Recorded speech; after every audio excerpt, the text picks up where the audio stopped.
When I was a baby, I was quiet as a mouse. You didn't even know there was a baby in the house. I just lay there cooing, kicking at the air. If I wasn't so cute, you wouldn't have noticed I was there. But when my bottom was wet and I wanted to be fed, I let out a yell that could wake the dead. And everybody came running from their favorite haunch, saying, give that baby anything it wants. So I learned my first lesson and I learned it well. If you want to get attention, yell.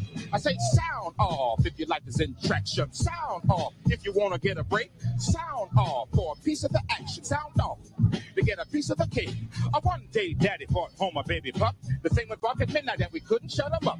We put him in the basement, we put him in the yard. Anywhere we put him, he would bark just as hard. Mama went and got him, brought him inside and wrapped him in the blanket, and still the bugger cried. He yapped no matter what you did or said till he wound up sleeping at the foot of mama's bed. He might have been a puppy, but he wasn't no sack. To get what you want, you gotta yap. I say sound off if your life is in traction. Sound off if you want to get a break. Sound off for a piece of the action. Sound off to get a piece of the cake. Yeah. Yo, you already know what it is, man. You already know what it is. This is episode 48 of the Areola Rollercoaster podcast, man. You know what I'm saying? We starting that off with a bang, man. What you just heard was Carl Winslow, you know what I'm saying, spitting some bars one time, man. You know what I'm saying? We had to miss a couple weeks, you know what I'm saying, because life be lifing, you know what I'm saying, and stuff be happening. Last week was, you know, Independence Day, 4th of July. So, of course, I wasn't going to do a podcast on that night, you know what I mean? So, you know, we had to skip that one in the week before. I don't know what happened, but something happened. But anyway, you know what I'm saying? Shout out to everybody, man, that's logging in and tuning in right now. You know what I'm saying? You know, we got action tonight, man. Hold on, let's start it out right. Let's start it out right. You know what I'm saying? Let's go, Cam. Let's start it out right. You the queen of Harlem. You know what the king is. That's not self-proclaimed neither. Mind if I give you some halftime music, though? Mind? I wish Al was alive for this shit right here. Now lately, I've been doing my own thing, but I come right around with the pound, I clown and be on. Get at you, mom style, whack you, pause, round of applause, in other words, clap you. Kelsey from my homes, we gon' catch you. This actual, matter of fact, is factual. Put it in a capsule, now I'm gonna ask you. Yes, sir. Put your brains on the floor, from the floor, we'll laugh and say that's good for you. It's a lesson, consider it a blessing. I had fire way before confessions. Now look here, I'm gonna ask you Cam. A question. Tell me if you want me to. Yeah. Crazy. At your funeral, your girl at the casket leaning, give you that. You're not the first one to make me feel like this. And with the scope on the pump when I dump, I tell you, I can't resist, no. Enough of that on how we get his melon crack. His girlfriend had him out to selling crack. Took all the profit, dreamed she would sell him that. Walked all over him, the nigga was a welcome mat. Hey. Nobody gonna tell him that. Hey. If he raised his voice, she would say who he yelling at. The sunken place, he fell in that. I don't wanna stall him, I wanna call him. Tell me if you want me to. I don't waste time, hit him right on FaceTime, laugh and say that. Hey. Keep it G now, she with me now. With him, she was so bored. But girl, I wanna go for. Tell me if you want me to. Sweetheart, now it's time I let you know. Don't wanna rush. Hey, Michelle, I heard yo, you already know what it is, man. Oh my God.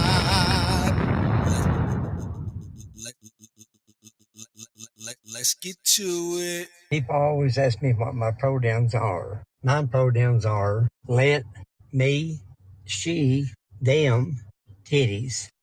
Oh my God. Yo, what up, man? This is episode 48 of the Areola Rollercoaster podcast, man. We had missed 2 weeks in a row, man. Didn't plan for it to go that way, but you know, it just so happened to go that way. So I had to make sure that I came in tonight, man, and provided a podcast to everybody out there, man. Shout out to Justin Freeman. Shout out to Dante in the building. Shout out to my guy, Chris Wynn in the building, man. Hey, check us out. Shout out to everybody watching on YouTube right now, man. If you watching this on YouTube and you not subscribed to the channel, you tripping. If you ain't liked this video already, you're tripping. You know what I'm saying? Them is the first things you got to do. And if you want to get the notifications, you got to hit that notification bell up there. That way you ain't even got to check and see if I done popped up on the pod. Because a lot of people be like, oh man, I missed it. Hit the notification bell. It's going to send you a notification just like everything else. Just like it's going to be right underneath T-Mobile telling you that your bill is past due. You know what I'm saying? So if you on YouTube, Starks TV, hit that notification bell, man. You know what I'm saying? Shout out to all my people out there on Facebook watching right now, man. You know what I'm saying? People following from the comedian Larry Starks page. I know they're like, who is this guy? I know he be making videos and I be liking them, but I don't know nothing about him. That's why you should sit right here and I'm gonna learn you something. You know what I'm saying? Because just because you don't know don't mean that you won't know. You understand what I'm saying? Shout out to everybody watching on Twitter. Shout out to everybody watching on Twitch, man. You know, this is one-man army, one-man bandstand. We making it do what we can do because we can. You understand what I'm saying? Yeah, man. The Areola roller coaster way, man. So, yeah, we gonna get this thing cracking, man. It's been a lot going on. I ain't gonna talk about everything because it's been a lot popping. But I named this episode "Root for the Underdog" for a reason. You know what I'm saying? Because we rooting for the underdog. I don't know about y'all, but for me, I don't like everybody having a popular opinion against somebody who's trying to do something good. You know what I'm saying? Because that makes a person an underdog. And for whatever reason, people like to go against whoever or whatever it may be. But I've always been a person to root for the underdog, man. Like, for instance, we can go back to the finals, Cleveland versus Golden State. You know what I'm saying? Of course, I'm going for Cleveland because I'm a LeBron James fan. But not only that, I was rooting hard for Matthew Dellavedova because he had to guard Steph Curry. And Matthew Dellavedova is nowhere near the guard that Steph Curry is. But you got the task of handling one of the coldest in the game. You know what I'm saying? So automatically people's counting him out. And it's like, bro, he ain't in the league just by happenstance. It's like, no, he's in there for a reason. You know what I'm saying? And even though it's a 7-game series, one of them games, he locked Steph Curry ass up. He locked Steph Curry ass so much so I went and bought me a Matthew Dellavedova shirt, the Cleveland Cavaliers Matthew Dellavedova shirt, because I'm like, this represents the type of person that I am. All the odds might be stacked against the kid, but hey, listen, you might win 6, but one of them, you're going to walk away bleeding. We got the root for the underdog. You dig what I'm saying? Yeah, man. Felicia Marie, shout out to you anyway. She said, did you say Areola roller coaster? I sure did. The Areola roller coaster podcast, man. You know what I mean? Where we like to talk about titties and their effect on the economy. You know what I mean? People always ask me what my pronouns are. My pronouns are let, me, she, them, titties. Hey, what can I say? You know what I'm saying?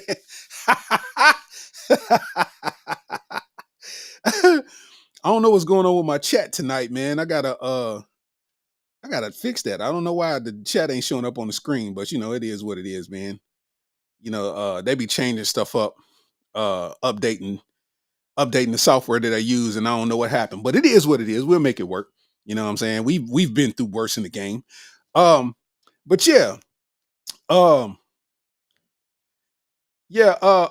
This is root for the underdog, man. Episode 48, man. You know, and I feel like it's just automatically in me to root for the underdog, not to be the opposition that against everything that everybody like. But it's like you think about people like LeBron. You know what I mean? It's like even though he's one of the best to ever do it, he's still the underdog because people have never moved on from that decision leaving Cleveland for Miami.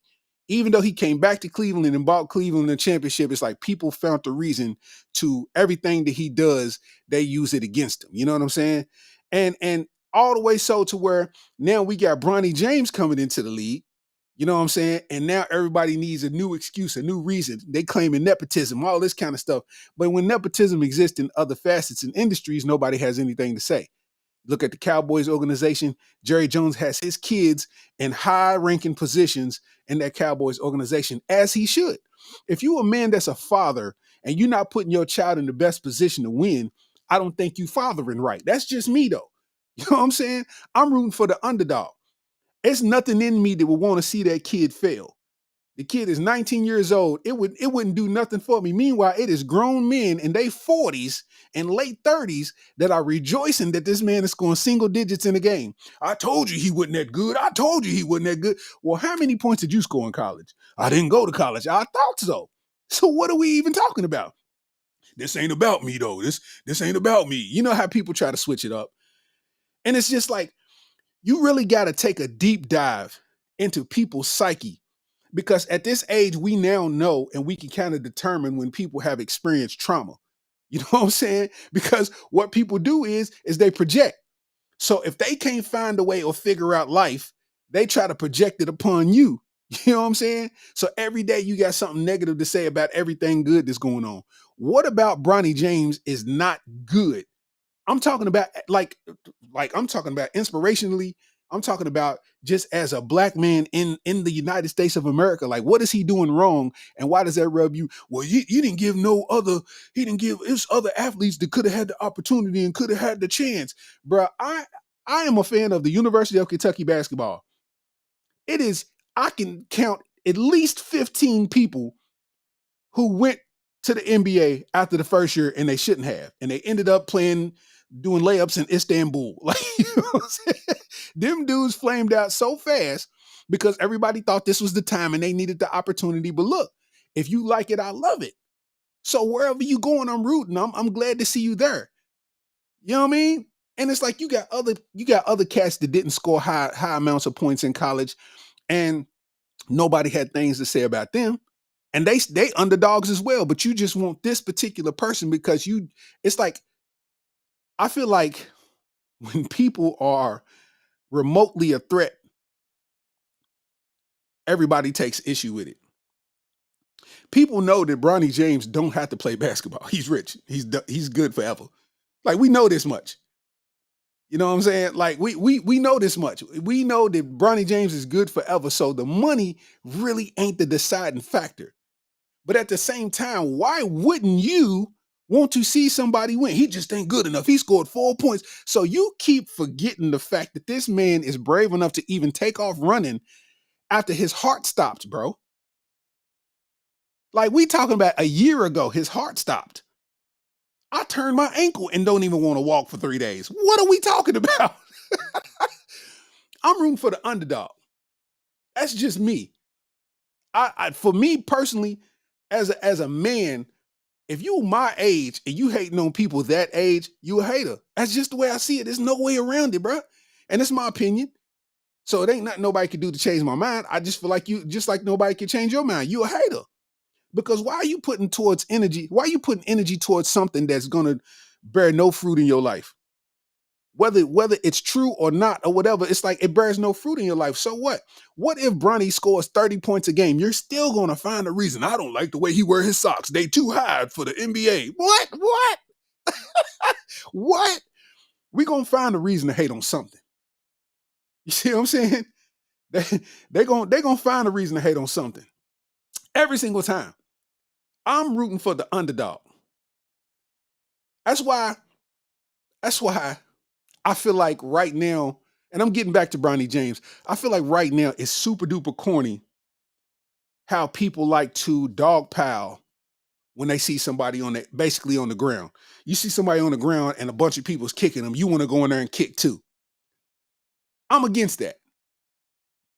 When Joe Budden was going through his stuff and the podcast broke up, everybody thought Joe Budden was done.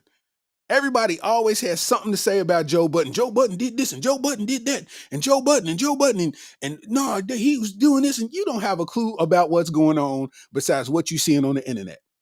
And when did you start believing everything that you see on the internet? Just say you a hater. That's what I be trying to get people to admit. If you're a hater, you're just a hater. But you be trying to say everything that a hater says, but not say that you're a hater. Bro, you're a hater. Let's be honest, bro. You a hater, bro. Like, it is what it is, right? Like now that Joe Budden's podcast has took off and did better than it did before, the talks have stopped. But before that, everybody was all dogpiling and having something to say. You know what I'm saying? Everybody had something to say. You want to kick him in while he down because you thinking that's the way to go. Everybody doing it, I'm gonna do it. Everybody doing it, I'm gonna do it. Well, think for yourself. Because what did that man do to you for you to feel that way? That's why I be tripping. Like, what NBA player would you not want to see succeed?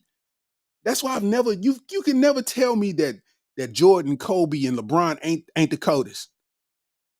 Like, they all cold. It ain't about who's colder than who. Everybody's cold. People be like, I wouldn't put LeBron on my team. Bro, you wouldn't be on your team. What are we talking about? You shot a hook shot from half court. Get out. Like, I'm always rooting for the underdogs, man. You know what I'm saying? I'm always rooting for the underdogs. I don't know about y'all. The only underdog that I probably wouldn't root for, and that's just for the sake of comedy. Russie Simmons. Russie Simmons is, I don't know, man. He looks drawn from memory. Like he looks like a piece of gum drawn from memory. That's what Russie Simmons looks like. Like Russie Simmons is the least attractive person in that. I'm rooting for him because he's the underdog. You know what I'm saying? But Russie Simmons, you got the bottom of the bag when it came to features. Like, yo.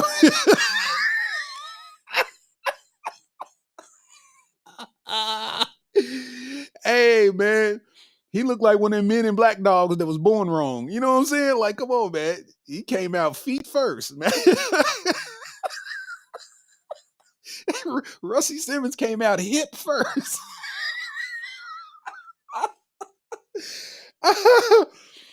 Yo.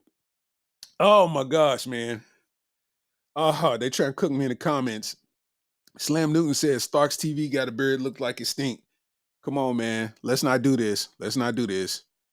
You know, your toothbrush came with a 1,000-mile warranty, man. You know what I'm saying? Your wisdom teeth in the back of your mouth like, hell no, we won't go. Hell no, we won't go. Let's not do this, Slam Newton. Let's not do this. Come on, man. You got, in your house, I bet you ain't no batteries in your fire alarm because of your breath, huh? You got to take all the batteries out the fire alarm or you just going to disturb your neighbors all night.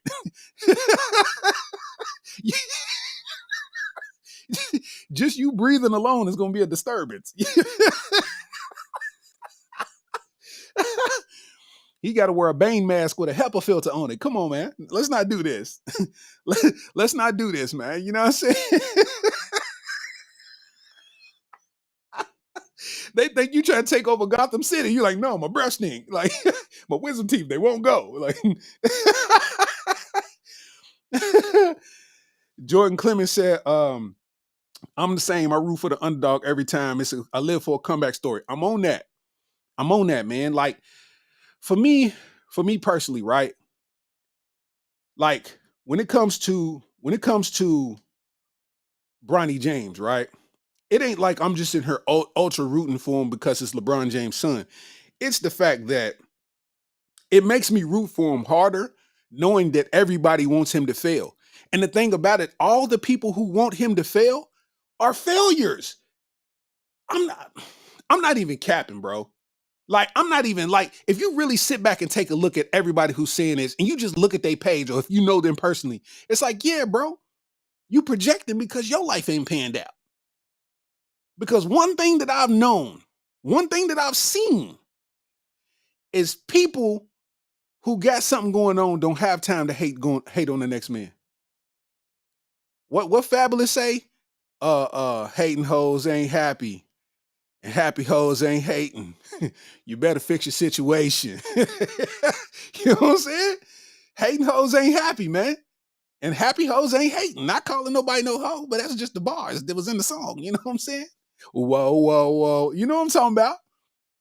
I feel like when people ain't happy, they always have something negative to say about people. That's why I made it clear. When my son's playing basketball and playing football in Lexington, Kentucky, I'm like, dog, I see the way y'all talk about these kids, bro. I'm cool with you saying that as long as you're willing to get hit in the mouth for that. Because I'm not going to let you sit there. I don't care if my son end up being the reason they lose the game. You better not open your mouth up once or I'm going to hit you in it. Because it's you not projecting your failures on my kid. And I be seeing these grown men do it, and it's like, bro, you just passing time at work. You really don't want a young one to come up. All because you didn't come up, because you think it's over. Anybody who thinks this way, they didn't gave up on life already. They gave up. They think it's over. It's not over, bro. If you focus on doing you, then you know what I mean? I'm always for the underdog.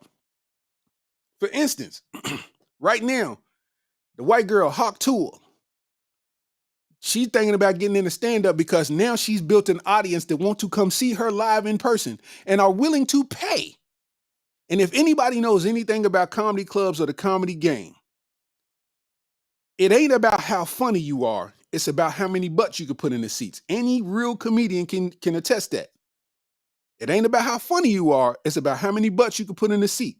So if Hawk Tour can sell out 2 shows, guess who they gonna book? The funny person or the person who could put butts in seats? It's a lot of comedians running around. They mad. I don't understand how she could just make a stupid video and all of a sudden now they want to pay her and they want to do this. Well, make a stupid video then. You're doing it wrong. You ain't willing to change with the times. If you was busy working, then that wouldn't even distract you none. What's for you is for you. Because what if they throw that offer and you go out there and you fail? Well, I had the chance and then it wasn't your time. You wanted somebody else's moment. She has the ability to build some wealth that can change the quality of life for her family. And you mad? You made it about you? I'm rooting for the underdog. Shout out to Hawk Tour. Yeah. That's what I'm saying. I think it's dope for you to not know where your life is going direction-wise, and then just like that, boom, there's the light. That's fire to me. You know what I'm saying? It's like, I don't understand why people would hate on that. I don't understand. I'm a comedian. I know other comedians, and it surprises me as a comic, knowing what it takes to make it in this game, you would be mad that somebody else got an opportunity. Why are you upset? You never know. That might be your opportunity. That person might come across your stuff on the internet and be like, yo, what are you doing Saturday? I need you to come to this spot. You go and do your thing. Next thing you know, you got 54 dates. I need you to be with me for the rest of the year. I got 54 shows. Now the quality of life has changed for your family too. Whole time you over hating. You got to delete all your hate posts. Stop hating on the next man. Focus on you. You know what I'm saying? This is real rap. We got to stop hating on the next man. That's all it boils down to. I root for the underdog. When a lot of people hate on a particular person or a particular thing, I usually gravitate towards that person or that thing. That's just me. I don't know. I don't know why. You know? Same thing with Caitlin Clark and Angel Reese. Everybody's trying to put the two against each other. They have competitive nature against each other. Angel Reese being a black woman, you know the attitude's automatic. Y'all absorbing in this. That's real feelings. She's here to get this money. She don't care about no Caitlin Clark for real. She's here to chase her dreams. Her dreams don't include Caitlin Clark. This is competition. So if she's a dog for real, then I'm going to eat your food every time we on the court.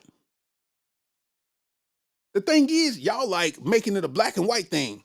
Caitlin Clark, oh man, y'all, anything Caitlin Clark, y'all post anything. Bro, what? You can't see that the girl's changing things for the rest of the league and you're mad? First of all, you're a man. You weren't even watching the league before that. Let's be honest. You weren't even watching the WNBA before that. Now it's getting all this coverage and you interested now. Now something about it is making you angry. Somebody who just wasn't even watching 30 minutes ago. Get your ass. Like, come on, man. It's a lot of artificial going on, man. It's a lot of artificial. That's why I root for the underdog. I need me an Angel Reese jersey. I need a Caitlin Clark jersey. You know what I mean? I need a Cardoso jersey because she's a tall drink of water. She's a tall drink of water. I need all them jerseys, man. I'm going to order me a Bronny James jersey. I'm going to order me a Bronny James jersey. And ain't not near dude going to say nothing to me about it. Because you can't. I didn't get this for you. Your opinion ain't got nothing to do with me and what I wear. Oh, you got a Bronny James jersey on. You got a Bronny James jersey on. You know what I'm saying? You don't even know your child's shoe size. You talking about what I'm wearing. I'm rooting for the underdog, man. I'm here to tell you. I'm rooting for the underdog. I need an underdog to come into the presidential race. I'm gonna be honest with you. I need an underdog to run for president. Please, somebody run for president. There's a lot of y'all. There's a lot of y'all that wear khakis on purpose, man. Run for president, please. We need somebody to run for y'all got the stock jeans. Y'all got the jeans. Y'all got the Wranglers, the first set, the original design. The item code is 1. That's the jeans y'all be wearing. I need y'all to run for president. I need somebody black who get their hair cut at Supercuts to run for president. Come on, man. We need you. You the underdog. I'm rooting for you.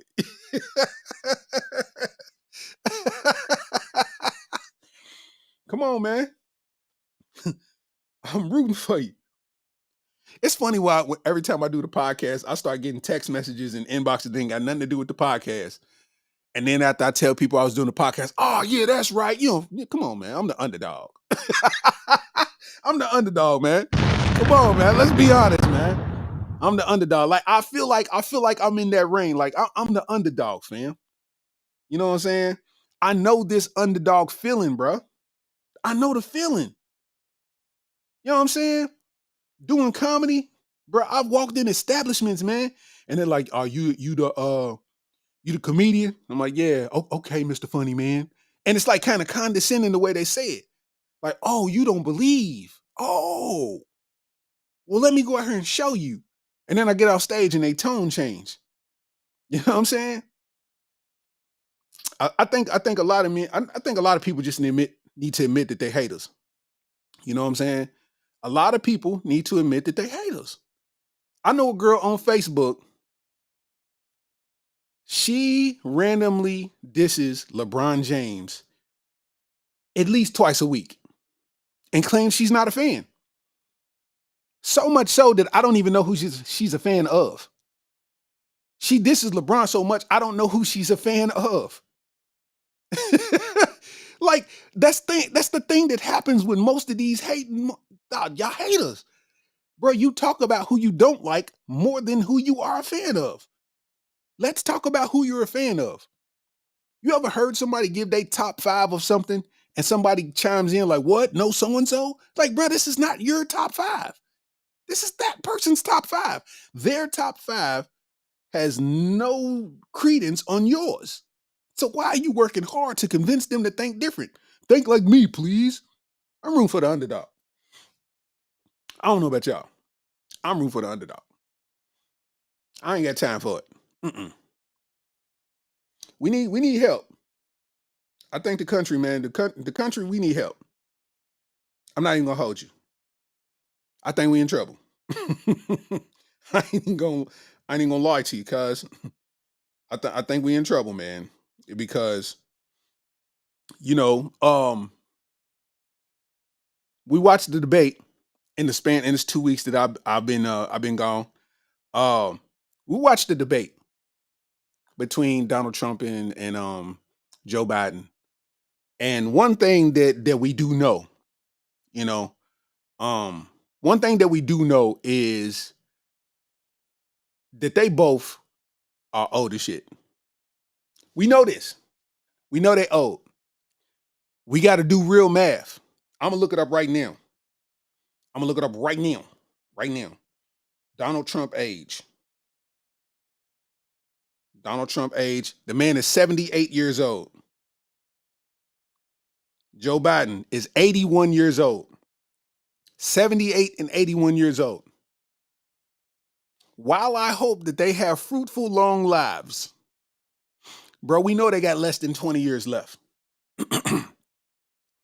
And men, the lifespan of men, what is the average lifespan? I'm looking it up now. What is the average lifespan? Somebody said, what's the average lifespan of a house cat? What are y'all Googling? They said, what is the average lifespan of a marriage? God, I could have told you that. So the average lifespan, oh, they got it down to genre, race. So Asian men, 81.2 years is the average lifespan. Hispanic men, 74 years. White men, 73.7 years. So that means they make it to July at 73. They at 73, they got to get scared around July. they got they got to be afraid around July. You know what I'm saying?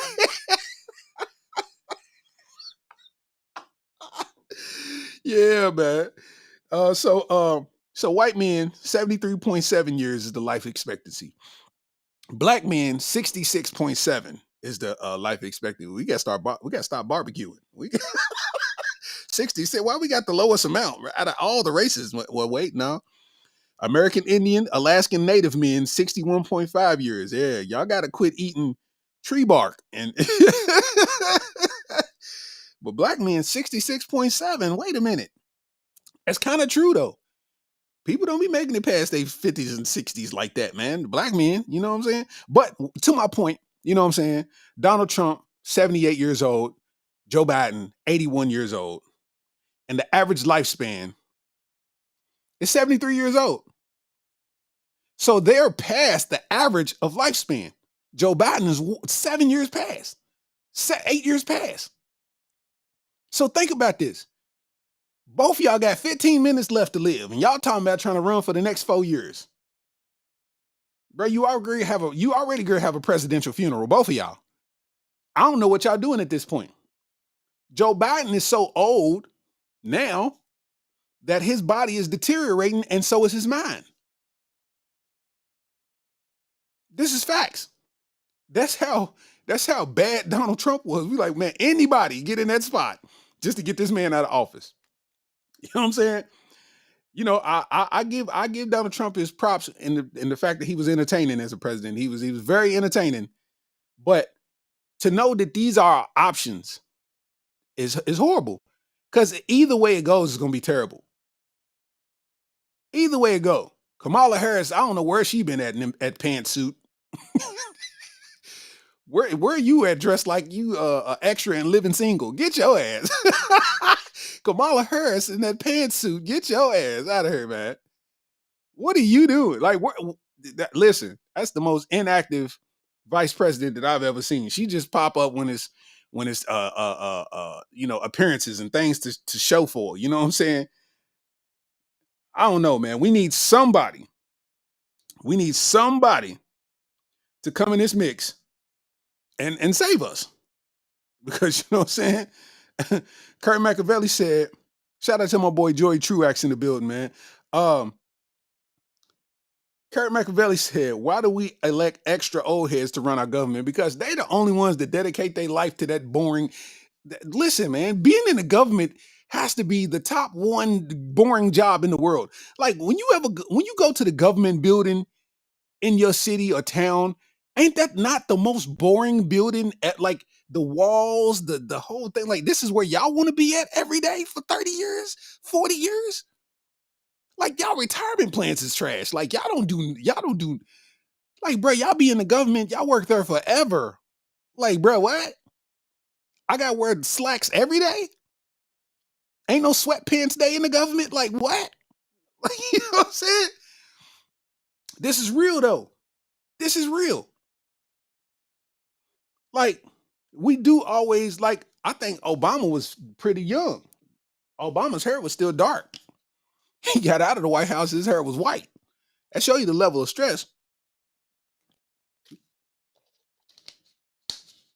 But, you know, I think that now we are at a point where It's pretty much a shit show. I got some sound from the debate. I want y'all to hear this real quick. On the total initiative relative to what we're going to do with more Border Patrol and more asylum officers. President Trump? I really don't know what he said at the end of that sentence. I don't think he knows what he said either. Look, we had the safest border in the history of our country. The border until we get the total ban. Listen to him. Listen to Trump reply. The total initiative relative to what we're going to do with more Border Patrol and more asylum officers. President Trump? I really don't know what he said at the end of that sentence. I don't think he knows what he said either. Look, we had the safest border in the... Yo. Hey, man, listen. Biden be falling asleep during important world meetings. Like, bruh, listen, I get it. But you've been a government employee for all of your adult life. You got money, bruh. I don't understand the purpose past this point. At one point, do you want to go and enjoy your money? Like, you're rich. What point are you going? You made the money to not enjoy it. Bro, you got 15 minutes left of life. And you want to try to get reelected? You want to pass away in office? Bro, we know you cooked. If you look like this now, we know you ain't going to be like this. We know you ain't going to be like this 4 years from now. It's going to be even more worse. You're going to be talking in cursive. Everything you say is going to sound like it got mashed potatoes with it. You know what I'm saying? But I'm rooting for you because you the underdog. You the underdog, and I go for the underdog. So, you know what I mean? But I'm saying, facts is facts. Listen to this, man. Listen to this, man.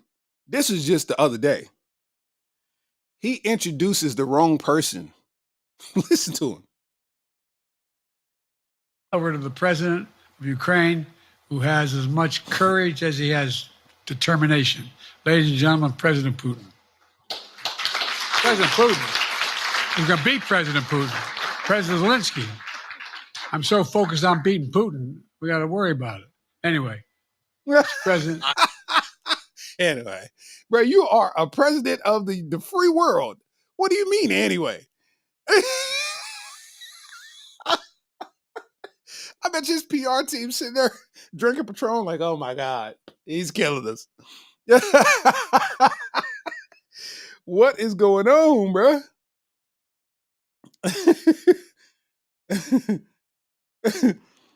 Corey said, when we side with Trump and these snippets is bad. Yeah, man, because Trump's speaking clear. Like, you know what I mean?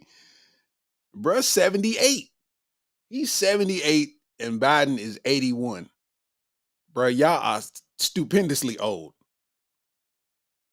And Donald Trump's going, man, listen, I don't know, man. He's cooked. He's cooked, man. He's cooked. You introduced the wrong man on stage. You know what I'm saying? Yo, man. I want to say something too, man. I want you to see me clear. Let me get a drink of water so I can be all the way on point. So, yo, listen. Ladies, I want y'all to stop using us as your measurement of strength when you experience a breakup. I'm going to say that again. I want y'all to stop using us as your measurement of strength when you experience a breakup. When you in love, it's all about you and this person you in love with. But when y'all break up, you want to involve us all of a sudden. We ain't got nothing to do with your relationship. You need to deal with it yourself like an adult does and stop trying to involve us because it's embarrassing at this point. Because then you start to instantly feel sorry because the first thing that women do, not all women, but a lot of women, and y'all women, and there's women out here that know that I'm telling the truth. Women always want to do everything that's going to make their ex jealous or mad or upset. So next thing you know, you get in the stories and now you're showing your cheeks. Now you're showing your cleavage. Now everything is tight and form-fitting and your makeup is in her and all of this type of stuff. And it's like, bro, Now you putting on a persona to make it seem like you're unbothered, but to those that know, you really look bothered. I think when you're nonchalant, that's when a person's like, oh, she is done with him. Like, you know what I'm saying? But if you sit here and try to show us everything you worth, we know that you are super bothered. I just want to put that out there for y'all because I'm starting to see it way too often. With social media, you scroll the news feed every day. You can't help but see it. And I'm rooting for you. You the underdog. But it ain't always everybody's fault except for yours all 9 times that you experience a breakup. Some of these girls, I know they whole roster. Every time. Because you want to get with a man, take a picture with a man, just to make the man that you really care about upset. And that makes no sense. It makes no sense. You sitting here with your ass out and your little cousins follow you. Your uncle follows you. This is weird. You have family in your friends list. And you over here with your titties out. They not saying that because they respecting you as an adult. But trust and believe they talking about you behind your back. And I say that with love. I say that with love. I'm not complaining. If you want to show me your ass and titties, please do. I ain't complaining. That's free looks on me. I love when y'all break up. But I'm just saying, for the health, we just showed the lifespans of men. Black men, 66 years. I might be off. It might be 61 years. No, 66 years. 66.7 years. So that means when a man turns 66 in July, you should be worried. So what I'm saying is, with our 66 years, I'm 41. I ain't got time to play.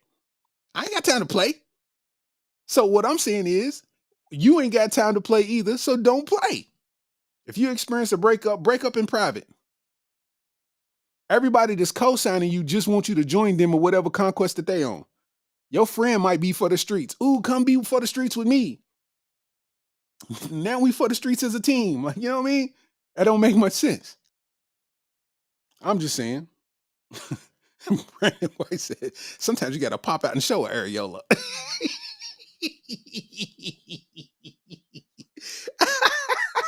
Dun, dun, dun, dun. Sometimes you got to pop out and show titties. Like, you know what I'm saying? Hey, man. Listen, man. Hey, I'm telling you, I done seen more titties and ass third party during breakups than I care to mention. And it'd be weird when you see that person because you know the person and stuff. You like, hey, how you doing? You know what I'm saying? It's like, ah, damn, big fat ass. You know what I mean?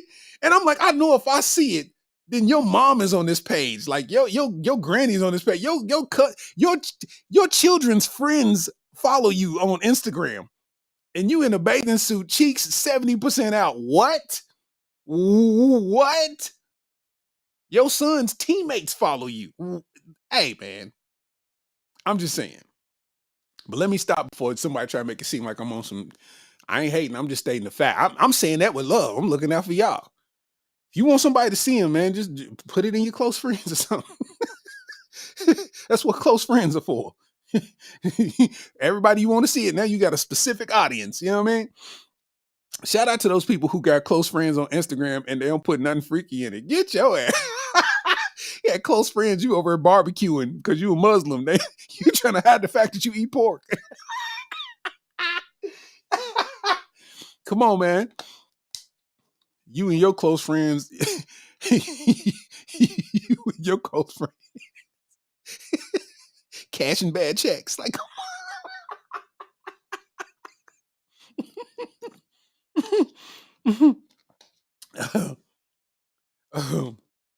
hey, that's a good word right there. Said they build different. The world is in meltdown mode. It sure is. The world is absolutely in meltdown mode. I see a lot of meltdowns, man. Like, that's part of the reason why I root for the people who get it out the mud, man. That's a beautiful thing, man. I root for the people who get it out the mud. That's why it's like in these sports groups, it's like you got so many people that it's like no matter what happens, it's always something negative to be said.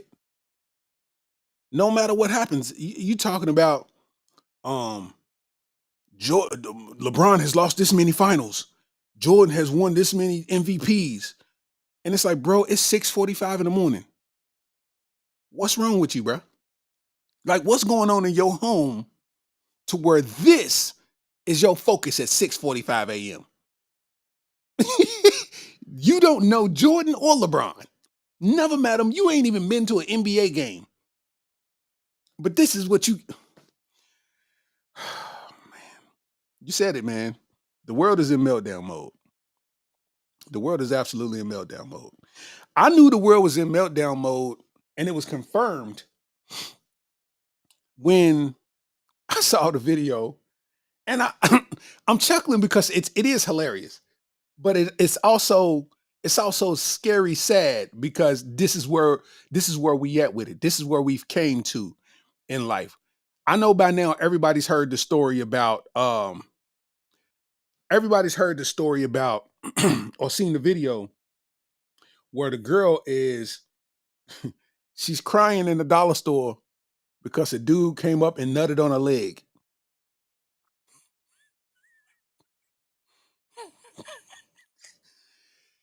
In the dollar store, a dude came up and nutted on a chick's leg and then took out running. I need y'all to hear this audio, bro. Nutted on my fucking leg! You go to hell, bitch! Oh my god! He nutted on my leg! He nutted on my leg! Look, he fucking nutted on my fucking leg! You go to hell, bitch! Oh my god! He nutted on my leg! He nutted on my leg! I'm not laughing at her, man. I'm not laughing at her. I'm just, when dude said, what happened? She said, he nutted on my leg. I bet you dude was like, what? What? Like, huh?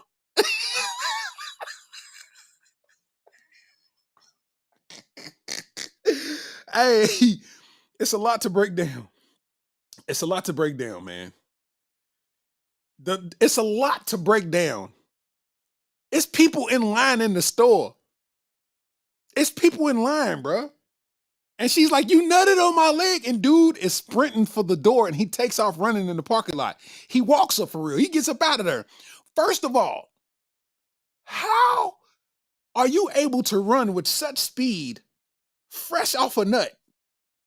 That means your joint is still erect and it's rubbing up against the front of your boxes. I would have got caught. All that sensitivity. I'd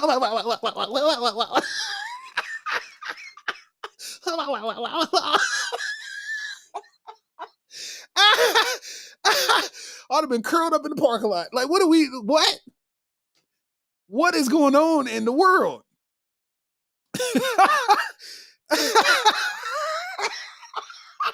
She showed it on the camera. She showed it on the camera. And she had nut on her calf muscle. Cuz shot on the calf muscle, man.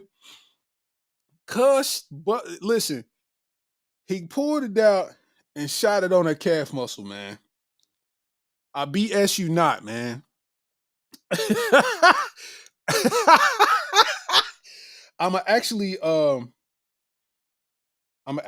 try to take this link and put it in, I'm gonna try to put it in the chat so some people can check it out themselves. Let me see. It's an Instagram link, so it ain't, nothing crazy or nothing like that. But it's real questions to be asked right now. You know what I'm saying? Because how in the world you that horny to where, okay, it's posted in the comments if you can see it. The link. How are you that horny to where you like, I need to save money on some items for the crib, but I need to bust right now. I'm so backed up. I'm so backed up by the paper towels and hair conditioner that I need to bust right now. So I'm gonna get my money, and anybody that walk by, I'm shooting the setup. Like somebody shopping and Cud just came up from behind and shot on. Like, what did he expect to happen? You nutted on a calf muscle, bro. The best part about doing that is them enjoying that, right? Like, you know what I mean? If you just doing it voluntarily and not knowing where the outcome is going to be, I don't understand like where the enjoyment, you just ruined your own nut. Like you ain't even get to catch your breath or take a, you know what I mean? Like, what's going on? Now all the lotion bottles in the store is compromised because we don't know which one you used. You got some baby oil gel, this greasy now. Did somebody grab it? Come on, man. Come on, man.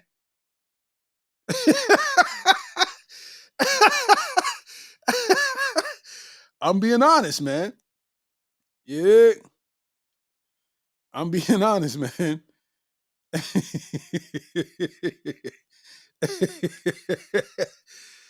No, listen though. Cuss said, what happened? She said, he nutted on my leg. I bet you for the rest of that dude's life, he's never going to volunteer his questions. He what? He nutted on my leg.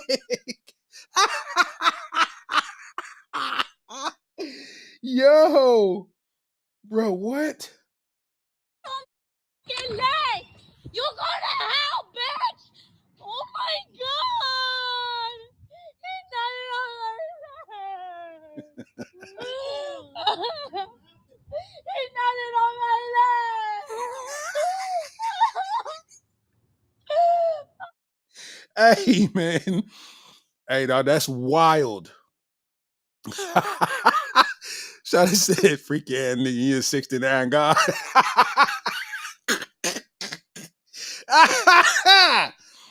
Oh. Nutted on that girl leg, bruh. Are you kidding me? Oh, man.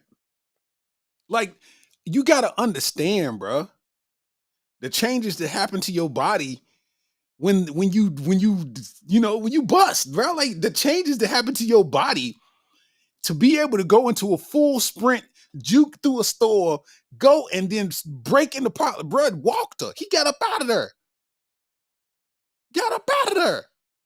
So for you to just be a shopper in another store and see a dude running across the parking lot with an erection, what is going on right now? Why is he on hard running? Like, what? Bro, I said, I'm going to beat my meat in the dollar store today. What? Bro, this is crazy, dog. This is insane work, man. Brandon White said he's shooting his shot. Oh my God.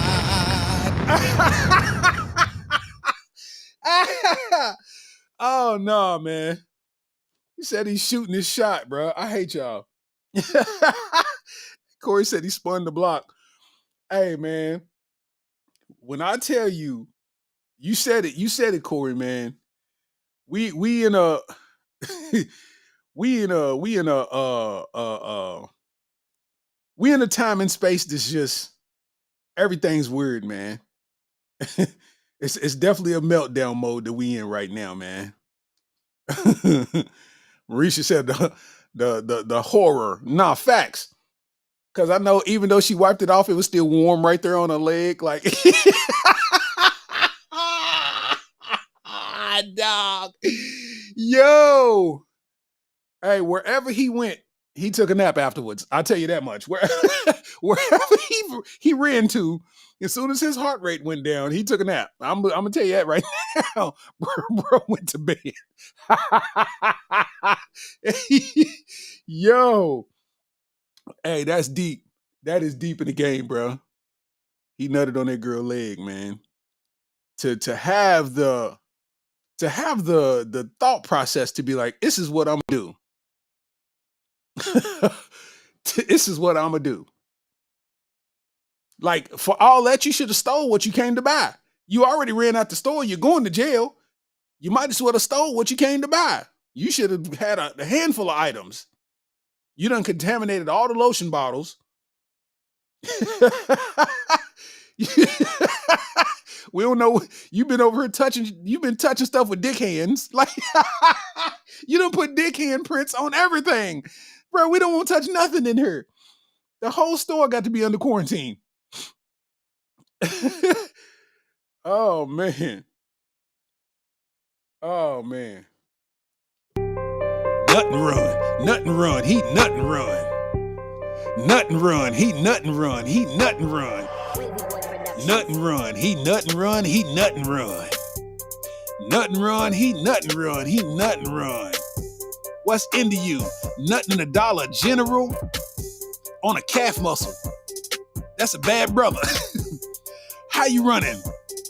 With your shit hard. After busting a nut, I'd have been like, oh my God. What is going on? Cuz tripping. Nothing in the store. This boy is different. She ran out the store, she crying and screaming. He said, what's wrong? She said, he nutted on my leg for no reason. What are we doing? What's going on in the world? These people is stupid. Trump and Biden. I don't even know where we riding. The world is tripping. They slipping. I don't even know what to talk about. I'm sticking the clip in. That was a bad choice of words to use, but I'm gonna keep it moving. It seems like the world is just we in a bad movie. I don't know. I don't know, man. I just felt compelled to freestyle my way out of that because that was just weird, man. Oh man. Corey said, I'm here for Mount Lightning and the orgasm. The toughest part is to run with the sensitivity of the tip. Like, I don't know if y'all know, ladies. I know y'all know that the tip be sensitive, but y'all don't know how sensitive the tip be. Like, you can't touch that for a certain amount of time.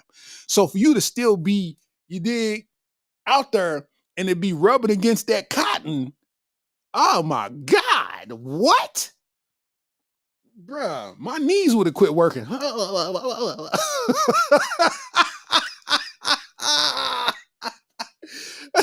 Who's running through the parking lot cross-eyed? Like,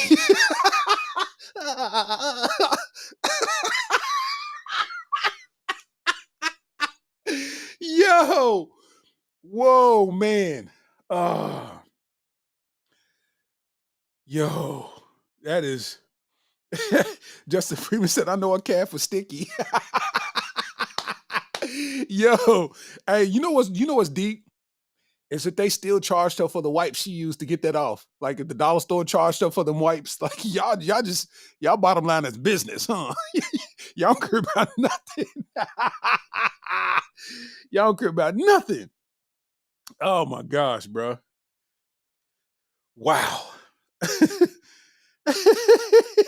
Said you need the black light. Put the black light on the calf muscle, and it's a little teardrop tattoo. Dog, that is crazy, bro. That is crazy, dog.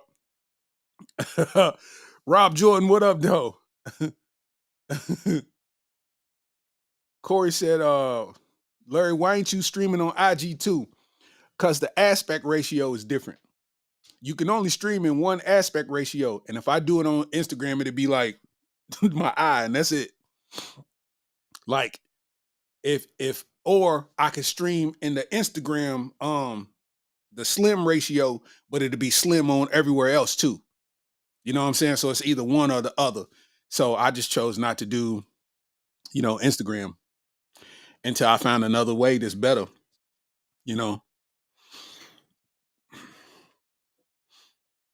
I tried it and it didn't work. It didn't work out good. Risha said lukewarm.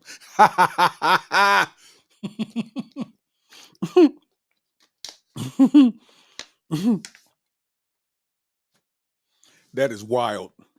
Nutted on that young lady's leg. And you got to think about the long-term effects. You got to think about the long-term effects. From now on, I don't think she will remember that moment anytime she's doing something sexual. Who knows the effect it's going to have on her? And if a dude, which, you know, that's normal occurrence in sex, if he, you know, pull out and bust on her, thinking that, you know, it's politics as usual, and she go into a whole, you know, panic attack, he's not going to know what's going on. And then she's going to have to show him the video. He nutted on my leg. Like, you know what I mean? And then here we are. So prayers for that man, whoever he may be in the future. I'm rooting for the underdog. I'm rooting for the underdog. You know what I'm saying? Robert said, what did I walk in on? So let me update you, man. We talking about I don't know the city, but in a Dollar General somewhere, a black man just decided to walk up on a white woman and nut on her leg. He I guess he was, you know, he was mid-session and he shot on her leg and then took out running. And, you know, we caught the audio from it. I posted the link in here to the video on Instagram. But, you know, that's what's happening. And, you know, that's a lot of layers to peel back, you know, because it's a lot of things that got affected from that. You know what I'm saying? Like, where did he park at? Was this planned? Like, you know what I mean? Like, where did he run to? Did he not drive there? Like, did he catch the bus? Like, we need to, you know, it's things that got to be figured out. You know what I mean? So that's what we was on. It happened in Philly. I could see it happening in Philly. I could see Philly being, you know, yeah, the Philly's one of them cities I could definitely see that happening in. Yeah. But, you know, regardless, wow. You know what I'm saying? So prayers for her boyfriend, whoever he may be. I'm rooting for the underdog. You know what I'm saying? Because I know he gonna want to, you know what I mean? It might ruin her sex life. You know what I'm saying? She might have been one of them that's, you know what I'm saying, wet the setup, and then now she ain't on it. You know what I mean? Connie said mid-session, he just casually winking in a dollar store. She just so happened to be caught in the crossfire. he was going to nut on some travel deodorant. Like, dog, like, I don't know, man. To even get to that point to where it's about to happen in a store full of people, where are you at in life? you must be one of them dudes that's online talking about Bronny James ain't good enough. You one of them dudes who don't like Caitlin Clark. Y'all the same people. Y'all get off of Facebook and go nut on innocent people's legs, man. You fucking weirdos, man. Y'all the same people, man.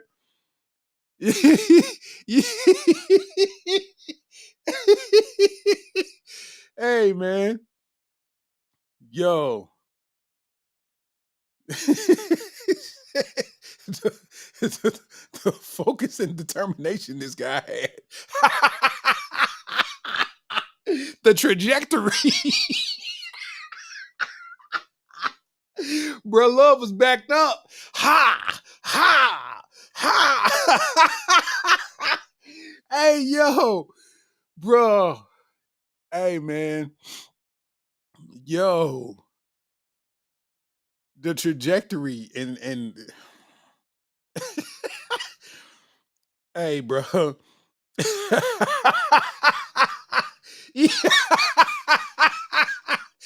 Bro, I don't understand it, man. I don't understand it, man. Like, yo, it is such a different assortment of coochies out here. Why would you ever have to get to that level? You can find you, you know what I mean, a fat European and get back on your feet. Listen, they have apps of people who's willing to meet you the same day and get you together. And you in a dollar store nutting on people's legs. Like, bruh, come on, man. Choices, man. My dog Rich is in the building. What up, my boy? Hold your head, my boy.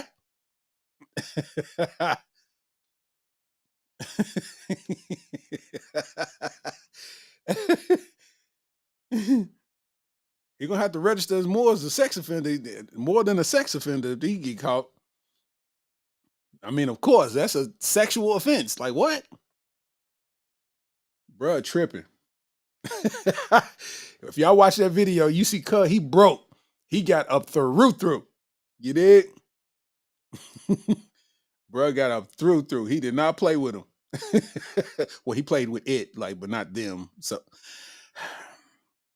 Let's get to it.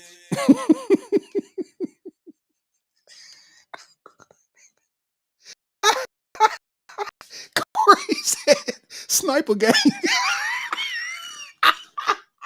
Sniper gang. Hey, dog, get out of the comments, man. Come on, man. Oh man.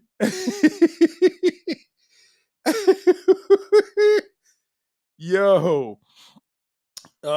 If you can look, I just pinned a comment, man. In this comment is all the links, man. If you ain't follow me on everything, man, then what you doing, man? I'm an underdog just like you, man. You know what I'm saying? We rooting for the underdogs, man. You know what I'm saying? You can get in the comment and follow the links. You know what I'm saying? And follow me on those platforms, man. That's my IG, that's my Twitter. You know what I'm saying? I got the merch store on the joint, man. You know what I'm saying? And then, YouTube, Starks TV1. Y'all already know how it go. You know what I'm saying? So, I also missed July 1st. I didn't get to talk about July 1st because July 1st is a holiday that I feel like, we need to, one, champion and then kind of absorb it in your own way positively. What is July 1st, you asking? I'm going to tell you. Let's get to it. July 1st is, Bobby Bonilla Day. You know what I'm saying? If you don't know who Bobby Bonilla is, he's a baseball player, black man, baseball player, who basically made a deal in the 90s to pay him for a long amount of time. And I'm talking about 1.19 million every year for a set amount of years. But I have somebody on here who can explain it better than me. Listen to this. Bobby Bonilla Day. On July 1st, every year, a guy who hasn't even played baseball since 2001 gets a check from the Mets for $1 million.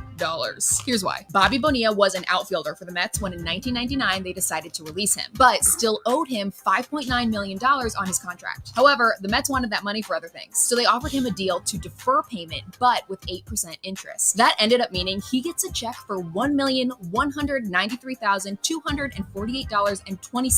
from the Mets every single year from 2011 to 2035. And get this, Bonilla has a second deferred salary agreement with the Orioles, who have paid him $500,000 every July 1st from 2004 and will until 2028. Yo.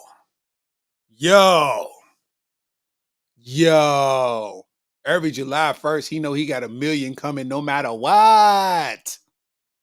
No matter what. I'm buying a property every year, bro. Couple $100,000, you know what I'm saying? $300,000 on a property every year. And I'm gonna let that property make me the money I spent last year back this year. What?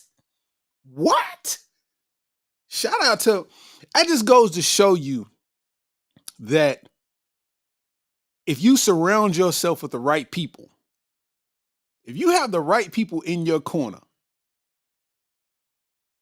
bro, you can be financially, you can have financial freedom for the rest of your natural life. They said 2036 or something like that. He ain't played since 2001. 2030, bro. Do you hear that? The money that they wanted to spend in 2001 has been long spent, but they needed to save it that year. So they was willing, like, yo, we'll get it back on the back end, which they do. They get their money back on the back end. It's a professional team. They make money. So it really ain't hurting him. But this man is chilling, making $1 million a year every July 1st until 2030 something. Think about that. Bruh still got like 11 million more dollars to get, 11, 12 million more dollars to get. Bruh. Shout out to Bobby Manila, man. You know what I'm saying? Oh my God. They give that man a round of applause, man. That's tough. That's tough. Because you know the agent get a percentage of that too. So it's like you think about it, everybody wins every year. I got a guaranteed $100,000 coming my way as an agent. You know what I'm saying? $150,000. I'm good. Bro, what? I didn't know it about King Griffey Jr. though. Kurt Machiavelli said King Griffey Jr. got a deal like that with the Reds. I didn't know that. I had to look that up, do my research, man. Hey, man, got to root for the underdogs, man. Got to root for the underdogs, man. You got athletes that'll run through their money in a year's time, and then you got, you know what I mean? You got people with the right folk in their corner. Because, you know, you got some agents that steal money. You know what I'm saying? Financial people that steal from people, man. But if you got a team full of people that'll do right, everybody can sustain that quality of life for decades. And I think that's fire. Shout out to him. What? Shout out to him, bruh. Rooting for the underdogs, man. That's tough. Speaking of underdogs, I feel like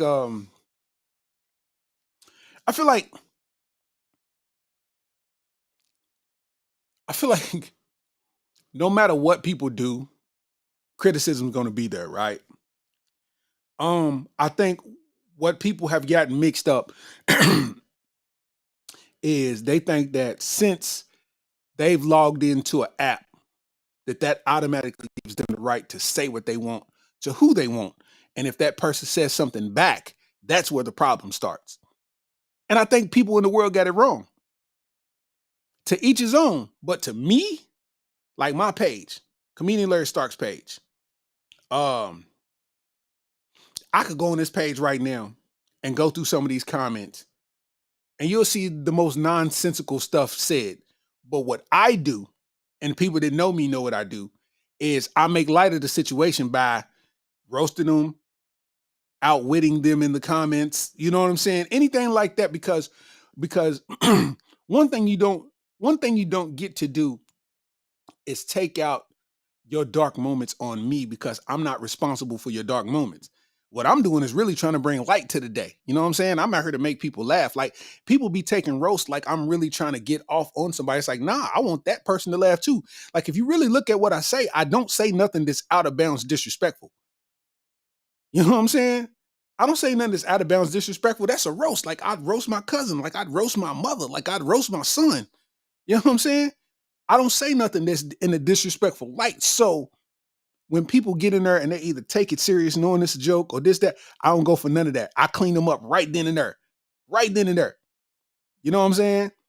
And I mean, I don't think that's nothing that's ever going to leave or ever going to, stop.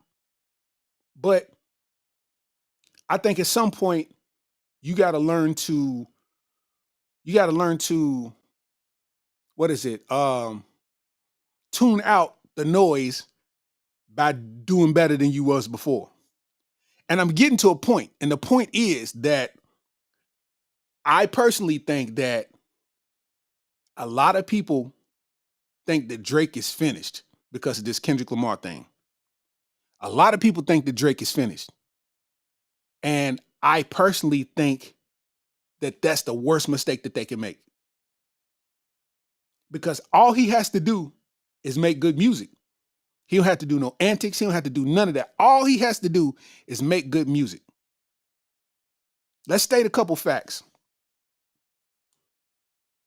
Okay, originally in the battle, when I say song for song, I felt like Drake got him. That's my personal opinion. If your opinion is opposite of that, I respect it. But my personal opinion, song for song, Drake got him. Tactic-wise, Kendrick got him. Then the prolonging of the stepping on the neck kind of put Kendrick over the top. I get it. I could say that Kendrick won the battle if that's the case, because he's still going, and it's like now the world's moving to it, and it's like, nah, you won that. Like, you got that. Like, you the loved one now because of this. But you can't say it without Drake being responsible for you being the loved one. But good music cures all. So all Drake got to do is make good music. Now, I say this to say, a lot of people think that he's done. And what's going to be funny, and I want y'all to pay attention to this. I want y'all to remember me saying this. Whenever Drake drops, watch how many people 30 seconds into the release try to say that it's trash. Because they don't want him to be back to his normal power. Watch how many people say what it ain't when it's that. Watch what I'm saying. Now, it ain't really what they saying, it's why they saying it. I always say this on this podcast. It ain't what a person says, it's why. Why are you going so hard to make people believe that what he's doing ain't as good as what you think that dude does, when you don't know either one of them? Because now it's making me focus on you as a man, as a person, as an individual. Why are you going so hard to try to prove to me that this is what I shouldn't like? You see what I'm saying? You see the world, like what Corey said, the world is in a meltdown. The next thing that Kendrick drops, watch what people do. This is the best song I've ever heard. Oh my God, this is going crazy. Oh my God, Kendrick Lamar, he's undefeated. He's the best, the West Coast. Watch what I tell you. When in actuality, both of them are up here. When both of them drop, it's going to be up here. But the bias is going to turn it into something else. I heard the song. I still ain't watched the Not Like Us video, because everybody talking about it, it's like it was a spoiler. Like they spoiled it. They spoiled it for me. Like, I didn't want to see it because I done seen everybody talk about it or post a clip from it or whatever, and I wasn't interested anymore. Like, okay. Not to mention, I done heard the song 7 billion times. You know? But that song that he did in the beginning, that little snippet, oh, that was hard. Oh, that was hard. He's in a vintage form right now. He's on a wave like no other. The West Coast should thank Drake for him being on a wave like no other. He's ultra inspired, and now he sees that Compton and the West Coast got his back. I hope he makes the best music to date, because that's a gift to us. And now it puts Drake in the pocket to where he got to come out with the best music to date. So we both win. Everybody wins. You can say what you want to say, but you got to admit you're a hater too. Because I guarantee it ain't going to be nobody that's Drake friends like, hey, nah, that Kendrick is crap. No, that is fire. And when Drake drop, I'm pretty sure that's going to be fire. It's the Kobe Bryant effect. That's what I call it. It's the Kobe Bryant effect. Don't forget, Kobe Bryant hooped so good that we forgot that he put it in a white girl's butt. Kobe Bryant hooped so good that we forgot. Nobody cared anymore.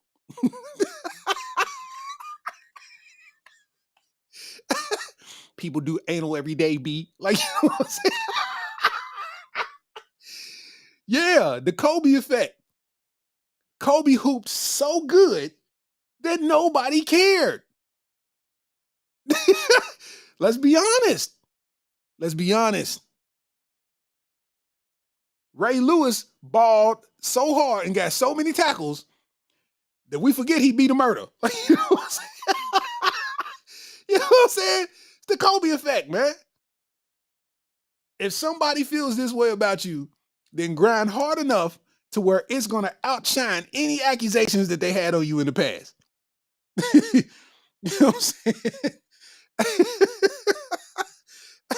Mike Bolt said, F Kendrick, I'm a hater. Hey, listen, I respect it. I respect it. I like them both. But I ain't gonna sit there and listen to nobody tell me that this man is trash and this man, yeah, right. Since when? You ain't even a Kendrick fan. You are not, I'm not talking about you, Mike, but most of these people ain't even Kendrick fans. They just Drake haters. So anything that's going on in that area, they for it. Think about it. Not Like Us came out 3 weeks to a month ago. They still playing it every day. Every time the video drop, everybody's still trying to spark up the beef again. Drake will never recover from this. Look at all the Drake fans. All the Drake sexuals. Bro, what are y'all talking about? What are y'all talking about? You are on a 15-minute break eating vending machine cakes. Shut your ass up. What are we talking about? You should be focused on owning the building. You worried about them.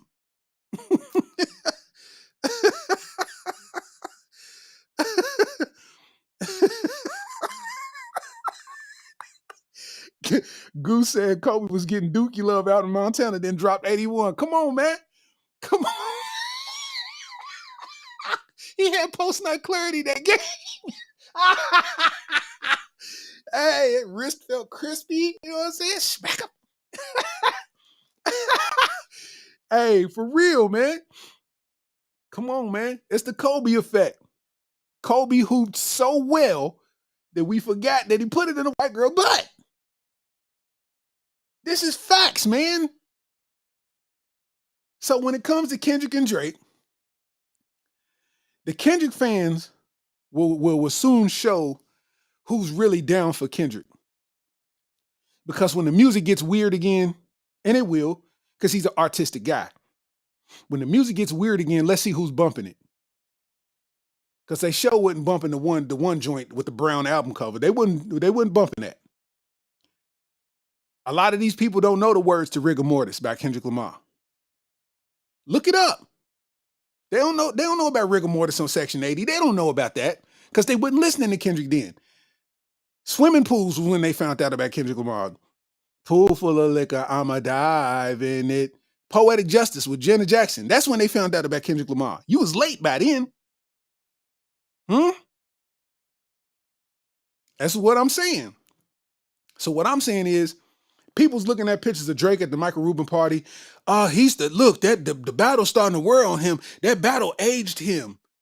No, what happens is when you take a L, the attraction becomes less. Think about it. When the Browns started winning, didn't the Browns uniforms look cold? Them Browns uniforms was cold-blooded. Detroit Lions uniforms, cold-blooded when they was winning. When a team start losing, that is the worst uniform you could wear on earth. Cleveland started sucking again. You looking at them jerseys like, bro, they unis are doo-doo juice. When they was winning, they was cold-blooded. When they got Johnny Manziel, they was cut. Them unis was tight. Like, them was all right. It's the same effect on Drake. Drake took an L in the battle. So now when you see him, it's automatically like, oh, look at the battle wearing on him because you're looking for something. You're looking for him to see, like, so your mind is telling you this is what you see. If this battle never happened, nobody would have ever said anything about an age or nothing. Because if you look at other pictures from the party with Drake in it, he looks like his normal self. It was just the angle he looked how he looked. He's starting to look like his dad. Like, you're just a hater, admit it. People think that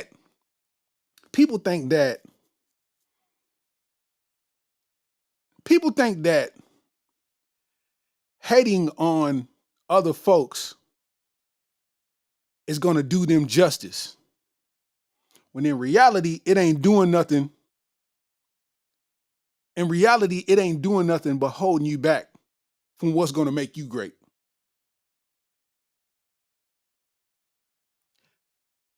Goo, I'm going to get to that. It's holding you back from what's going to make you great. What I mean by that? What I mean is, right?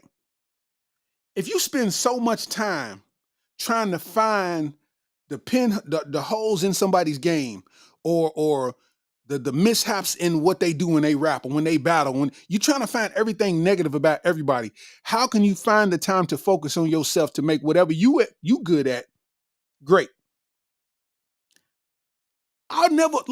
It's nothing negative to say about Kendrick Lamar, bro. I might crack some jokes, but that's in jest. It's funny. That's come on, man. You know what I'm saying? That's the intent. Let's laugh.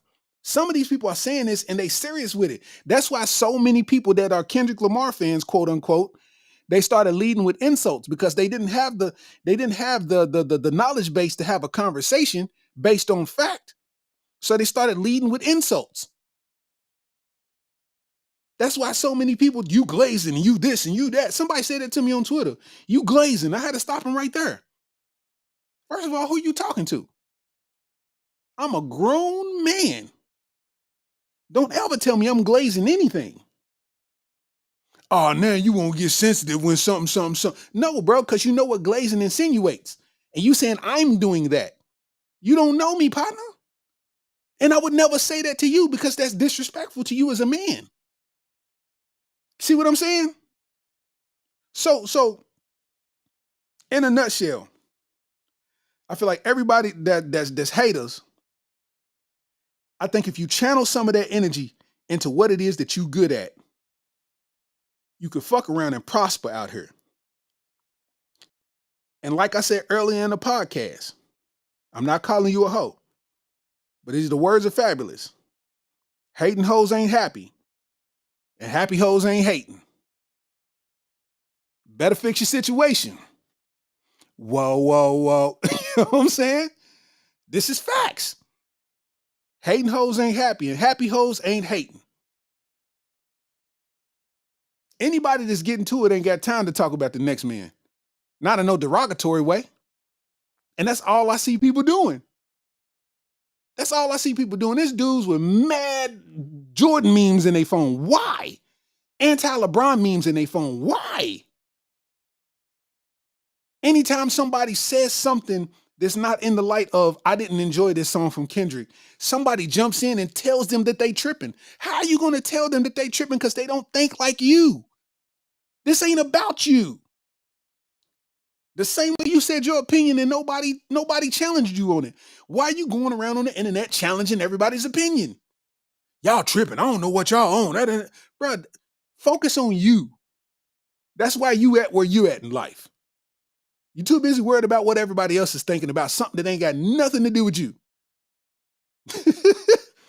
You hear what I'm saying? Now, Goose said something real. He said, I feel Not Like Us is weird music, but it won them the battle. It definitely won them the battle. Now, this is really the first time somebody's heard me say that Kendrick won the battle, but once he did the pop out and then the video on top of it, and to see everybody show up in the video in the way that the video, from what I saw, that's a dub. Because there's been no response from Drake since then. So you gotta admit that's a dub. Like, you know what I'm saying? Like, I give him that. Now, the thing about Not Like Us, right? If it wasn't in the battle with Drake, the song wouldn't have hit as hard. If he was just rhyming, the song wouldn't have went as far as it went. So you got to give Drake credit in the sense of he's responsible for why the response to the record was so big. What makes the record so big, in my opinion, is the way that he dropped it, including the song itself, but the way that he dropped it. Because let's be honest, Meet the Grams was doo-doo juice. Meet the Grams was trash. And I'm an Alchemist fan. I'm like, that's the best Alchemist beat you could have got? Like, Alchemist? The guy who made all of those hits for Mobb Deep and them? That's the best beat you could have got? That was trash. And everybody was talking about how they loved the song. And I'm like, bro, you don't even listen to conscious left coast music. Like, you don't even listen to East Coast music, I mean. And that was more of an East Coast kind of vibe. But all of a sudden, this is fire, Meet the Grams. No, the song is significant because it stepped on Drake's nuke. That's what made it powerful. You neutralized the record that was going to end it all. When Drake dropped Family Matters, that was going to end it all. If you didn't have the proper response, you was done. So when you stepped on it with Family Matters, that gave all the Kendrick fans the space to not have to acknowledge that album. That's what that record. That's why it didn't get the views and all of that, because now we ain't got to listen to it. We can just go do this. We got something else to talk about now. We ain't even gotta address it because Family Matters was a power bomb. That was fire. Listen, when I heard that, I was like, oh shit. Oh, like yeah, when he started triple time flowing, I said, man, bro is in the pocket. Then they drop, Meet the Grams. So now the fans just switch. Oh, Meet the Grams. We ain't worried about that. Meet the Grams. I seen somebody live listening to Family Matters, and then somebody was like, oh, it's another one. And then they start listening to Meet the Grams and was totally uninterested in Family Matters from that point forth. The discussion started about Meet the Grams. Then Not Like Us drop on top of that the very next day. It's done. Not to mention it's a party record. And then the A minor line, come on, man. What can you do? I felt like Drake's next record was dope. It went on the same level as Not Like Us because it wasn't a party record. It wasn't nothing you could dance to. It was just straight spitting. But when he said A minor, B sharp, you thought you laid D flat but D major, come on, man, that was hard. A lot of people won't admit it, but respect to them. You know what I'm saying? I feel like Not Like Us is a dope record, but it's overplayed only to show how much they don't like Drake. Not because they like Kendrick that much. To show that they don't like Drake. If you think that everybody that was on the stage during the pop out wasn't there for an opportunity to be seen in the moment and not because of the song, then you got to be out your head. Everybody on that stage seen an opportunity to build their brand bigger. Yeah, you see me at the pop out, you see me on stage with Kendrick, because they know that's a moment in history. So let me associate myself with this moment in history to up my brand. Not because I support it that much. I need to do me too. Let's be honest. The pop out was dope. The pop out provided so many opportunities for West Coast artists who ain't really been heard to be heard on a world stage. Let's be honest. But at the same time, if you say that this thing still would have happened in the magnitude that it did without Drake, you're lying to yourself. All Drake got to do is fuck a white girl in the butt and then score 81 points and he'll be back in the game.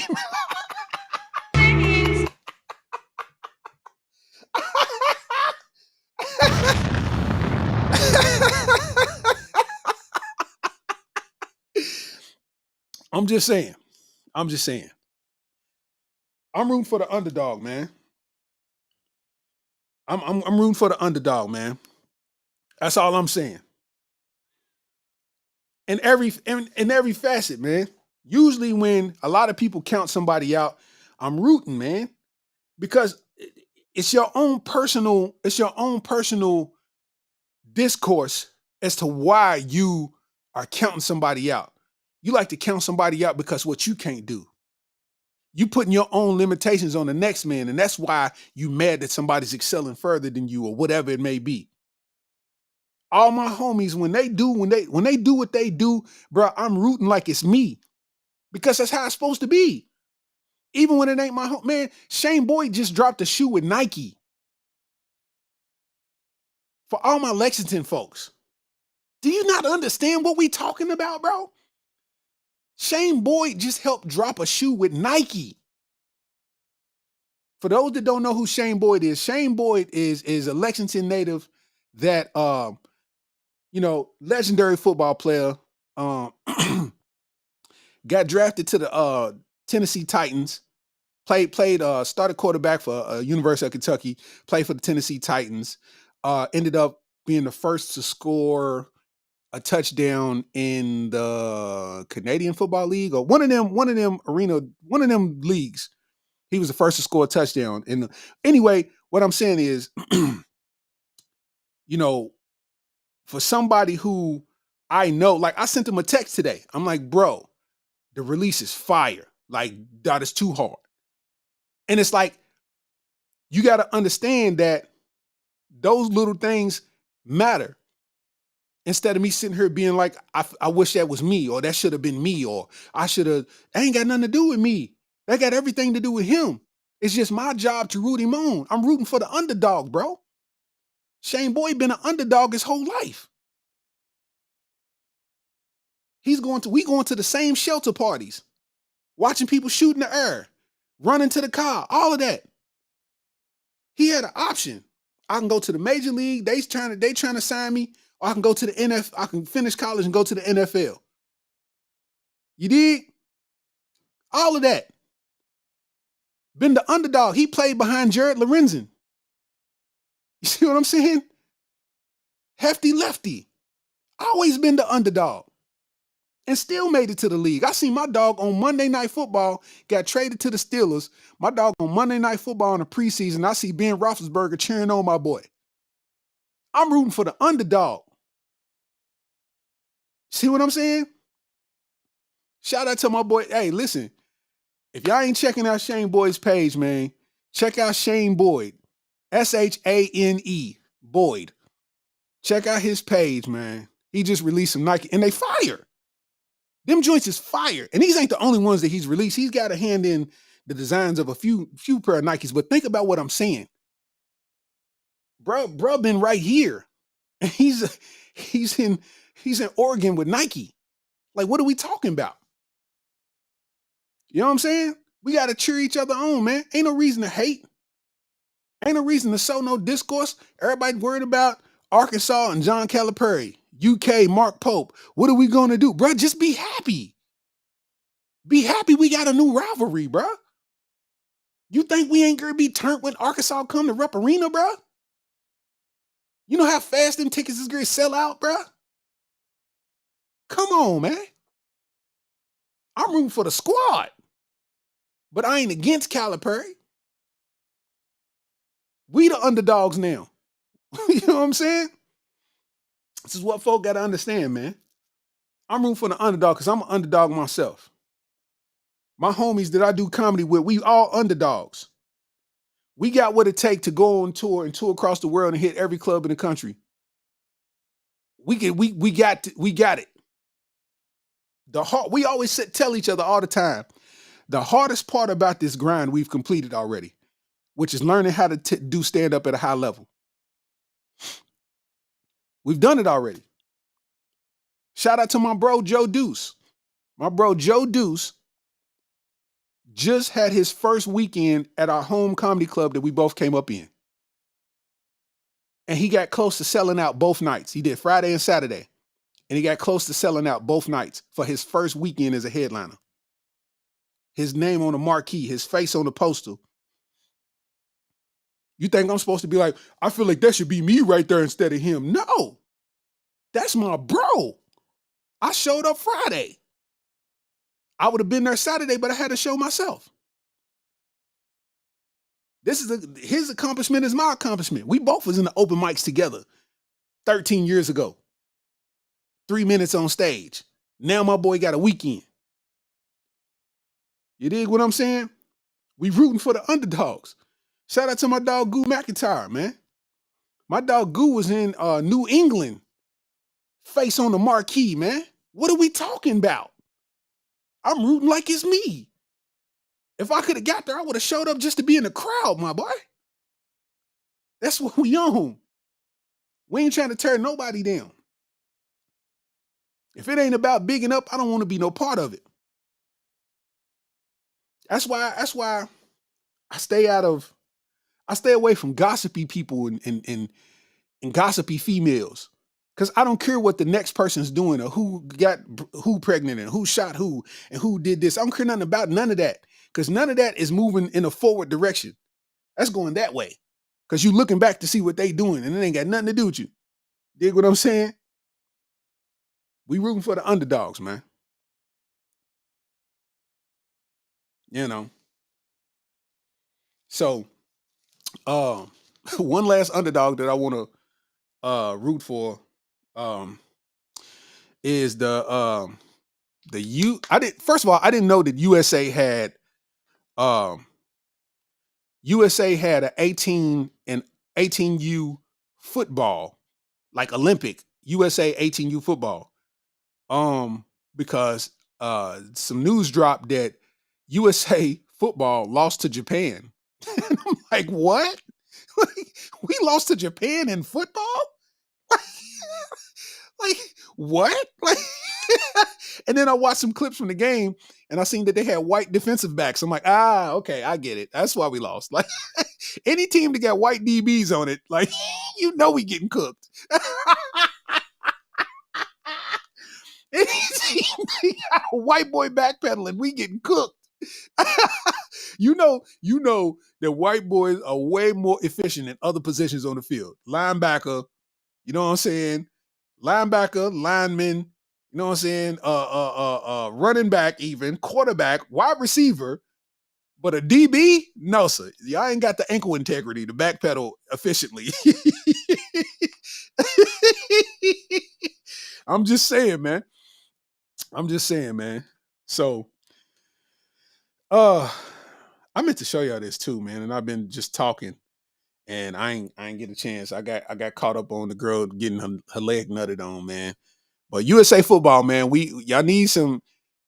Bro, listen, we got too much talent at 18 years old in the country for y'all to lose to Japan. Come on now. Y'all got to do some deeper searching because whoever y'all got on that team ain't doing it.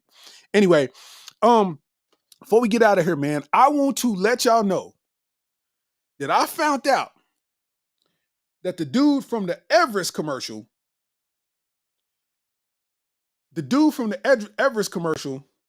said that he never went to college.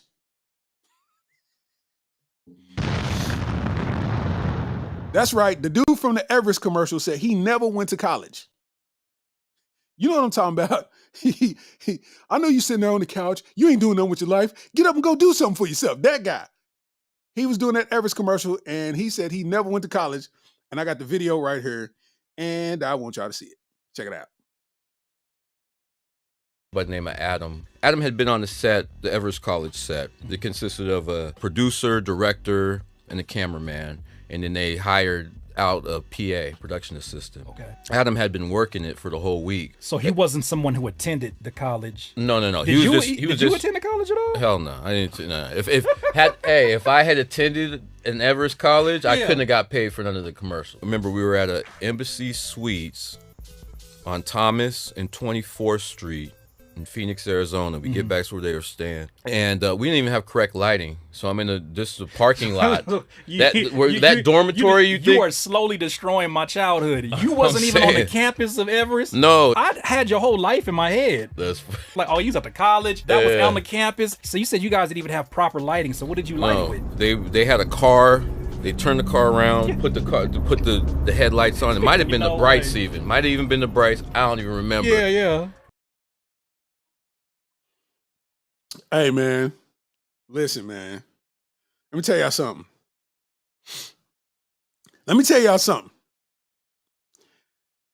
To find out that the Everest dude never went to college, the most famous college commercial in history, to find out that he never went to college just shows you the chaos that our world is in. Because what?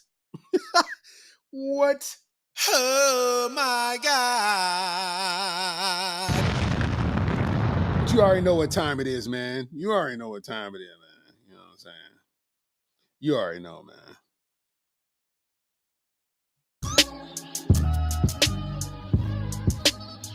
Yo, man. This has been episode 48 of the Areola Rollercoaster podcast, man. I appreciate y'all rocking with me, man. It is 12:30 at night, man. You know what I'm saying? You know I do it late night, man. So shout out to all my night owls, man, that stuck it out with me, man. I appreciate y'all. I appreciate everybody rocking with me, man. Make sure you like, share, subscribe to YouTube, youtube.com/StarksTV1. Shout out to everybody on YouTube, Twitter, Twitch, Facebook, you know what I mean? The grind don't stop, man, you know what I mean? Also, this Saturday, the 13th of July, me and my dog, Goo McIntyre, we'll be at the Tipsy Cow with these jokes. You know what I'm saying? So if you in Lexington or Georgetown, Kentucky, or Louisville, you want to come through, man, pull up on us. You dig? Also, let me give a shout out, man, to the OG TK Kirkland, man. This Saturday I did the Mercury Ballroom in Louisville with TK Kirkland, man, and you know, he dropped some jewels on me, gave me some game, man, and it was good to work with a legend in the game, man. I also got to meet Earthquake, man. So shout out to the OG Earthquake and the OG TK Kirkland, man, and you know, get to watch the grind at its highest level, man. So you know, we walking in rooms and walking in doors that you know, without us putting one foot in front of the other, we never would have walked in these rooms, man. You know what I mean? So shout out to the grind. Shout out to everybody who's out there grinding. And, you know, we ain't hating on nobody, man. Don't hate on nobody. Don't wait on nobody. And always remember, you know, happy hoes ain't hating. And, you know, not to call nobody no hoe, but that's just the way the bar go. You know what I mean? Now let me go to my one track and get us up out of here, man. Shout out to Carl Winslow. You didn't even know there was a baby in the house. I just laid there cooing, kicking at the air. If I wasn't so cute, you wouldn't have noticed I was there. But when my bottom was wet and I wanted to be fed, I let out a yell that could wake the dead. And everybody came running from their favorite haunts, saying, give that baby anything it wants. So I learned my first lesson and I learned it well. If you want to get attention, yell. I say sound off if you like this interaction. Sound off if you want to get a break. Yeah. Sound off for a piece of the action. Sound off to get a piece of the cake. One day daddy brought home a baby pup. The thing would bark at midnight and we couldn't shut him up. We put him in the basement, we put him in the yard. Anywhere we put him, he would bark just as hard. Mama went and got him, brought him inside and wrapped him in a blanket, and still the bugger cried. He dapped no matter what you did or said till he wound up sleeping at the foot of mama's bed. He might have been a puppy, but he wasn't no sack. To get what you want, you gotta yap. I say sound off if you like this interaction. Sound off if you want to get a break. Sound off for a piece of the action. Sound off to get a piece of the cake. Yeah. Yeah. You know what I'm saying? Shout out to Carl Winslow, man. I didn't know he had bars like that, man. You know what I mean?